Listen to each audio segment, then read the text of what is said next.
नमस्कार दोस्तों, मेरे YouTube चैनल द मास्क में आप सभी का स्वागत है।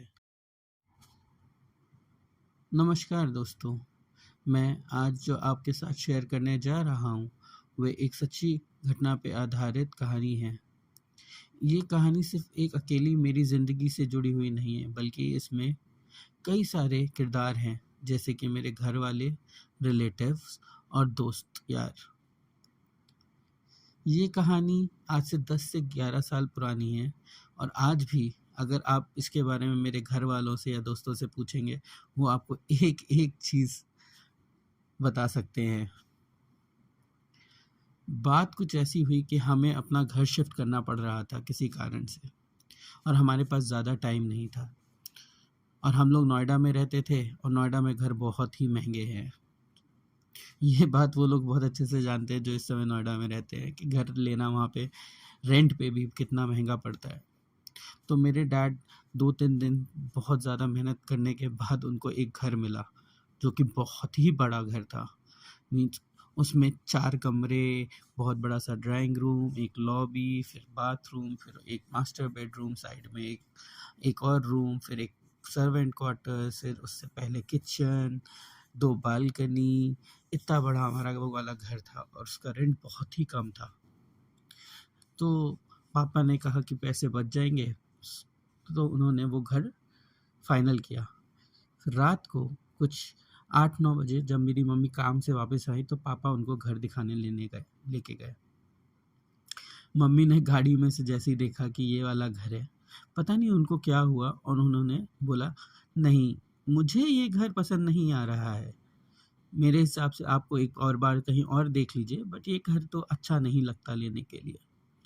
मेरे डैड इतना थक चुके थे घर देख-देख के, उनको थोड़ा इरिटेशन होने लग गया। कहते, "जो घर है यही है अभी और कोई नहीं मिल रहा है। एक बार देखो तो तुमने तो गाड़ी से ही बोल दिया कि घर अच्छा नहीं है।" वो किसी तरीके से मेरी मम्मी को समझा-वमझा के घर के अंदर लेके गए। वहाँ पे मकान मालिक उनका वेट कर रहे थे। उन्होंने घर दिखाया, मैं भी था साथ में, मैंने भी घर देखा। पहले तो घर बड़ा अच्छा लग रहा था, इतना बड़ा घर। बट जब हम लोग उधर से बाहर निकले, सब बात-वात हो गई, तो मम्मी ने गाड़ी में बैठते ही दोबारा बोला, "नहीं, मुझे ये घर नहीं पसंद आ रहा है, आप कहीं और देख लीजिए, अभी तो हमारे पास काफ़ी दिन हैं।" पापा ने बोला, "नहीं, हमारे पास ज़्यादा दिन नहीं है, बट तब भी मैं कोशिश करूँगा।" बात ख़त्म हो गई यहाँ पे। कुछ 2 दिन बाद पापा मम्मी को फिर से उस घर लेके गए और बोलते हैं कि मैंने ये घर तो फाइनल कर दिया है और बयाना भी दे दिया है, अब हमें यहीं पे आना होगा। मम्मी बहुत गुस्से में, "जब मैंने आपसे बोला था कि मुझे इस घर में नहीं रहना है, ये घर अच्छा नहीं लग रहा है, तो आपने ऐसा क्यों किया? मुझे यहाँ नहीं रहना है।" उस बहुत रोना-धोना हुआ, बट अब क्योंकि हम लोग एडवांस दे चुके थे, हमारे पास कोई ऑप्शन नहीं था और फिर हम लोग शिफ्ट हो गए। तो हम लोगों ने उस घर का एडवांस तो दे ही दिया था, हम लोगों के पास कोई ऑप्शन था नहीं, तो हम लोगों को शिफ्ट करना पड़ा। हम लोग शिफ्ट किए, रहने लग गए और ये कुछ डेट जो मुझे याद है 29 या 28 नवंबर 2012 की डेट है। हम लोग शिफ्ट हुए। जब उस घर में हम लोग शिफ्ट हो गए, तब भी रोज़ का एक लड़ाई-झगड़ा पापा-मम्मी में चलता ही रहता था। मम्मी का रोना-धोना कि ये क्यों घर ले लिया आपने, ये घर बिल्कुल अच्छा नहीं है और मुझे यहाँ पे बिल्कुल नहीं रहना है। तो ये सब चीज़ देख के मेरे पापा मुझसे बोलते हैं एक दिन कि बेटा, मुझे लगता है मैंने गलती कर दी इस घर को लेके। कोई भी खुश है ही नहीं इधर। एक काम करते हैं, इस महीने के आखिरी तक में हम कहीं और शिफ्ट हो जाएँगे और मार्च तक में हम अपना घर ले लेंगे। मैं भी बोलता हूँ, हाँ पापा, अगर ऐसा ही कुछ है और मम्मी जब खुश नहीं है, तो हम लोग शिफ्ट कर लेते हैं। ये बात होगी 1 या 2 दिसंबर की। मैंने बोला ये बात होगी 2 या 3 दिसंबर की कि हम लोग घर शिफ्ट कर लेंगे इस महीने के आखिरी तक।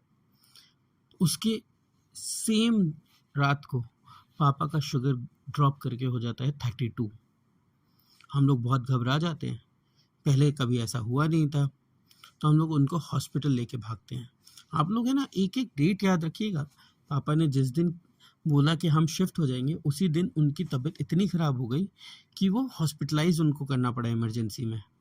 फिर डॉक्टर्स के पास लेके गए, उन्होंने इंजेक्शन दिया, क्योंकि वो जो शुगर 32-34 जाने का मतलब है कि आपको ब्रेन हैमरेज हो सकता है और you can go into a coma. तो उन्होंने जल्दी से ग्लूकोज का इंजेक्शन दिया। पापा को हम लोग फिर 4-5 घंटे के बाद घर लेके आए। ठंड का तो मौसम था ही, उनको लिटाया रज़ाई में।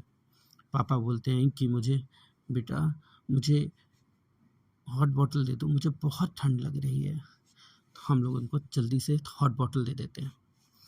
1-2 घंटे के बाद, क्योंकि सब लोग थक ही गए थे, मैं ही जग रहा था, 1-2 घंटे बाद मैं पापा को देखने के लिए जाता हूँ, पापा सो रहे होते हैं। तो मैं सोचता हूँ कि मैं उनके पैर से हिला देता हूँ और हॉट बॉटल हटा देता हूँ। जब मैं हॉट बॉटल हटाता हूँ, आप यकीन नहीं करेंगे क्या मैं देखता हूँ। मैं देखता हूँ पापा के पैरों में बड़े-बड़े छाले, वो भी तलवे पे, आगे पीछे दोनों पैरों में कम से कम नहीं तो 5-6 छाले हो गए थे। ये मैं समझ नहीं पा रहा था कि हॉट बॉटल के गर्म पानी की वजह से तो नहीं हो गया या इंजेक्शन का रिएक्शन हुआ हो। तो उसी समय मैंने ज़्यादा देर ना करते हुए पापा को गाड़ी में बिठाया उठा के और डायरेक्ट हॉस्पिटल लेके गया। मैंने जब ये डॉक्टर्स को दिखाया तो डॉक्टर ने बोला, सर वी आर सॉरी, ये शायद से इंजेक्शन की वजह से हो सकता है, उसका रिएक्शन हुआ हो। कोई बात नहीं, हम इसको पंचर कर देंगे और ये ठीक हो जाएगा। हम, क्योंकि डॉक्टर्स के आगे कौन कुछ बोल सकता है, हमने भी ओके कर दिया। तो सिस्टर ने उनको छालों को पंचर्स कर दिया। हम घर आए। नेक्स्ट डे छालों में एक छाले खराब होने लग गए, वो पस पड़ने लग गया छालों में और पैर और गंदे स्टेट में जाने लग गया। हम लोग बहुत ही डर गए थे। तो धीरे धीरे धीरे उनका बॉडी डिग्रेड करने लग गई, बहुत ज़्यादा तबीयत खराब होने लग गई और हम लोग कुछ नहीं कर पा रहे थे। बहुत डॉक्टर्स के पास गए, सब कुछ किया हम लोगों ने, बट उनकी तबीयत नहीं ठीक हो रही थी, पूरा पैर सड़ने लग गया था। यहाँ तक कि कुछ डॉक्टर्स ये भी बोलते थे कि पापा को गैंग्रीन हो गया है और वो अब पैर वैर काटना पड़ जाएगा। उनकी सिचुएशन ऐसी थी कि वो अपने बेड से टॉयलेट के लिए भी खुद नहीं उठ पाते थे, मैं या मम्मी लेके जाते थे। मेरी सिस्टर ज़्यादातर हॉस्टल में रहती थी, वहाँ पे पढ़ाई करती थी, तो वो यहाँ पे नहीं रहती थी। तो एक दिन की बात है और ये पहला इंसिडेंट था जो आज भी मेरे को अंदर तक झंझोड़ देता है। मैं और मेरा दोस्त शोभित, हम लोग रात में एक नाइट स्टे के लिए वो मेरे घर आया था और मैं बहुत ज़्यादा टेंस था, तो वो आ गया। हम लोग रात के 2 या 3 बजे की बात होगी, मे बी ज़्यादा याद नहीं। और हम लोग है ना बालकनी में खड़े होके बात कर रहे थे बहुत धीरे धीरे। अरे यार, क्या हो रहा है इस घर में, जब से आए हैं कोई भी चीज़ सही नहीं है, कभी कुछ हो जाता है, कभी कुछ हो जाता है, तू बहुत ध्यान रख, मेरा दोस्त मुझे बोलते हुए। मैं भी उससे बात कर रहा था कि यहाँ का मकान मालिक अच्छा नहीं है, ये वो। और तुझे एक बात बताता हूँ, जिस दिन पापा ने ऐसा बोला उसी दिन से उनके साथ ऐसा हो गया। मुझे ना इधर बहुत नेगेटिव एनर्जी फील होती है। हम लोग ऐसे ही बात कर ही रहे थे कि पीछे से अचानक आवाज़ आती है कहीं से, तुम लोगों को सोना नहीं है क्या, अभी तक जग रहे हो, नींद खराब कर दी तुम लोगों ने। जैसे ही ये आवाज़ सुनते हैं हम लोग थोड़ा शॉक में चले जाते हैं। वो मेरी तरफ देखता है, मैं उसकी तरफ देखता हूँ कि कहाँ से आवाज़ आई। तो हम लोगों को एक टाइम को लगता है कि नीचे जो हमारे लैंडलॉर्ड्स हैं उन्होंने आवाज़ दी होगी। तो हम इधर उधर देखते हैं तो कोई नहीं होता, तो हम लोग उस चीज़ को इग्नोर कर देते हैं। फिर हम लोग शुरू हो जाते हैं कि यार ये आवाज़ कहाँ से आई थी। फिर अचानक से आवाज़ आती है, तुम लोगों को समझ में नहीं आ रहा है, रात के 2:30 बज रहे हैं और तुम लोग बाहर बातें कर रहे हो। इतनी सी बात सुन के हम लोगों की हालत ख़राब हो चुकी थी। मैं घर के अंदर से ये आवाज़ आ रही है, मेरा दोस्त बोलता है, और हम लोग क्या देखते हैं कि जो ड्राइंग रूम है उसके बाद की जो लॉबी है उसके बीच में एक विंडो थी, वहाँ पे मेरे पापा खड़े हुए हैं, विंडो को हाथ से पकड़े हुए हैं और मुंह हमारी तरफ कियर के बोल रहे हैं, तुम लोगों को दिखाई नहीं देता, कितने बज रहे हैं, सो जाओ। वो चीज़, वो इंसिडेंट मैं और मेरा दोस्त कभी नहीं भूल सकते। जो इंसान अपने पैरों पे खड़ा नहीं हो रहा था टॉयलेट तक जाने के लिए, वो मास्टर बेडरूम से निकल के गैलरी में आके खड़े होके हम लोगों को बोल रहा हो रात के 3 बजे 2:30 बजे के करीब कि सो जाओ। हम लोग बुरी तरीके से डर गए थे। फिर मैं पापा से बोलता हूँ, अरे आप कैसे आ गए यहाँ पे, और हम लोग की आवाज़ अंदर तक कैसे आ रही है, हम लोग तो बहुत धीरे बात कर रहे हैं। पापा गुस्से में, तुम्हें जितना बोला जाए उतना सुनो, सो जाओ तुम लोग। तो मैं अपने दोस्त को बोलता हूँ तू लेट, मैं पापा को छोड़ के आता हूँ।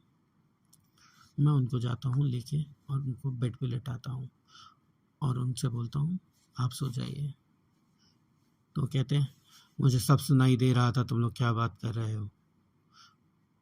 और मैं शॉक्ड, मैं वहाँ से चुपचाप वापस आ जाता हूँ, कुछ नहीं बोलता हूँ। वापस अपने रूम में आता हूँ, दोस्त के साथ हम लोग लेट जाते हैं और सोने की कोशिश करते हैं। बाकी की कहानी क्या क्या और इंसिडेंट्स हुए हैं ये आपको मेरे चैनल द मास्क में पता चलता जाएगा। अगर मेरी कहानी अच्छी लगी हो तो लाइक कीजिए, सब्सक्राइब कीजिए, शेयर कीजिए और बेल आइकन दबाना ना भूलिए।